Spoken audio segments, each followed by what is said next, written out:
Hello, my lovely dear viewers. Assalamu alaikum. Welcome back to my channel. সাধারণ যে এই কচুর তরকারি কত অসাধারণ করে তৈরি করে খাওয়া যায় সেই রেসিপিটি আপনাদের সাথে শেয়ার করব। তো আশা করছি পুরো ভিডিওটি আমার সাথে থাকবেন। ভিডিওর মাঝে আমি অনেক টিপস অ্যান্ড ট্রিক্স শেয়ার করেছি নতুন রাঁধুনিদের জন্য। সো পুরো ভিডিওটি আপনি আমাদের সাথেই থাকুন। দর্শক, এখানে আমি কচুর মুখিগুলোকে কেটে পরিষ্কার করে নিচ্ছি। এগুলো এখন আমি বসায় দিব। এই কচুর মুখিটাকে বিভিন্ন এলাকায় বিভিন্ন নামে ডাকে, কচুর বই, কচুর ছড়া, এগুলো নামে ডাকে। আর এখানে লাগছে পেঁয়াজ, আর এই যে মরিচ, থেতো করা রসুন, তো এগুলোই। তো চলুন রান্নাটা শুরু করি। তেলটা গরম হয়ে গেছে, এখন আমি একটু সামান্য পরিমাণ জিরা ফোড়ন দিব। তারপরে এই পেঁয়াজ কুচি দিয়ে নিব।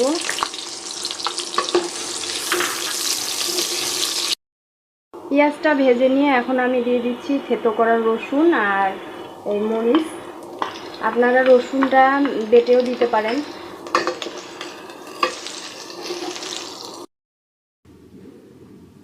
এখন আমি দিয়ে নিচ্ছি লবণ, হলুদ গুঁড়া,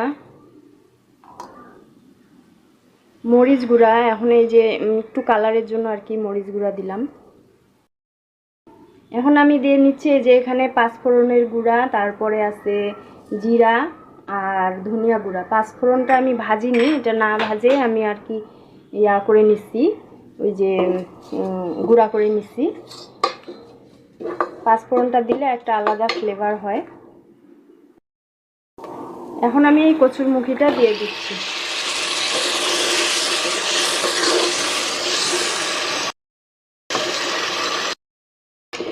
কচুর মুখি, কচুর আসলে গুণের কথা বলে শেষ করা যাবে না।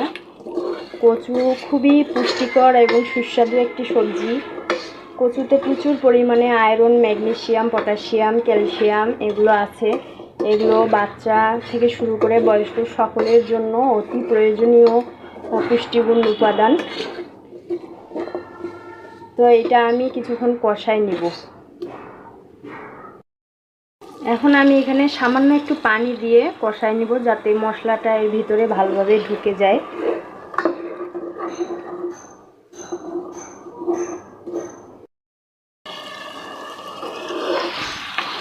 তো দর্শক, এটা কষানো হয়ে গেছে, 40% সিদ্ধ হয়ে গেছে। আর বাকি 40% সিদ্ধ হওয়ার জন্য আমি পানি দিয়ে নিচ্ছি। এটা এই পানিতেই বাকিটা সিদ্ধ হয়ে যাবে। এখন আমি এটা ঢেকে রান্না করব। দর্শক, এটা হয়ে গেছে। আমি এটা এখন এই যে ভেঙে দিচ্ছি হাত দিয়ে। আপনারা এই অবস্থায় আপনারা রাখতে পারেন, কিন্তু আমি একটু ভেঙে দিচ্ছি। আমার ভাঙাটা ভালো লাগে। এখন আমি এর মধ্যে এই যে একটু জিরা আর পাঁচফোড়নের গুঁড়া দিয়ে দিচ্ছি, দিয়ে কিছুক্ষণ দমে রাখবো, তারপরে হয়ে যাবে।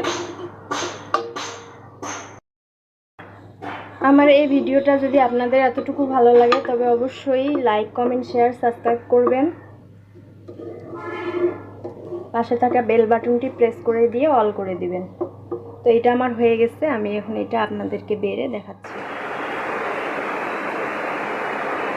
তো দর্শক, আমার রেসিপিটি যদি আপনাদের অনেক ভালো লাগে তো অবশ্যই আমাকে আমার ভিডিওকে লাইক, শেয়ার, কমেন্ট করবেন।